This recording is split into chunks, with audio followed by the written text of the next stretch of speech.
3 ta narsa bor. Sizlar bilishlaringiz shart bugun 3 ta narsa bor. Nima? Skater piloti. Uchalasini bilib olsalaring, skater pilot oson. Oson. Hop, birinchisi bu nuqta nima? Bu nuqta bu actual value. Actual values. Ya'ni haqiqiy qiymatlar. Haqiqiy qiymatlar.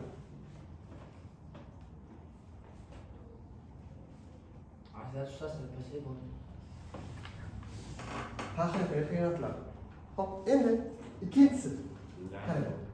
Men bu ma'lumotlarni yuqorisidan bitta nuqta olaman, pastdan bitta nuqta olaman va tutashtiraman. Tutashtirsam, mana shu to'g'ri chiziq line of best fit. Yo'q, to'g'ri chiziq line of best fit. To'g'ri chiziq o'zi nima ekan? Line of best fit.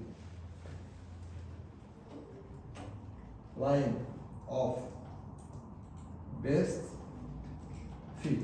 Nima ekan bu? Shu to'g'ri chiziq, shu to'g'ri chiziq. Endi qarang.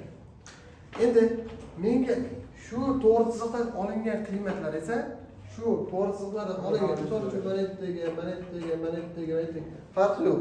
Bular endi predicted value. Predicted values. Bu taxminiy qiymatlar degani. Taxminiy qiymat. Qaysi ustoz? Liniyami? Yo'q, ikkitagini. Mana liniya bor-ku. Liniyani ustida olingan qiymatlar. Misol uchun mana bular actual, haqiqiy bo'lsa, nuqtalar. Mana liniyani ustidan olsang, nuqta olsang, predicted bo'ladi. Liniyani o'zi esa line of best fit. Line of best fit. Tushundingmi? Savollar?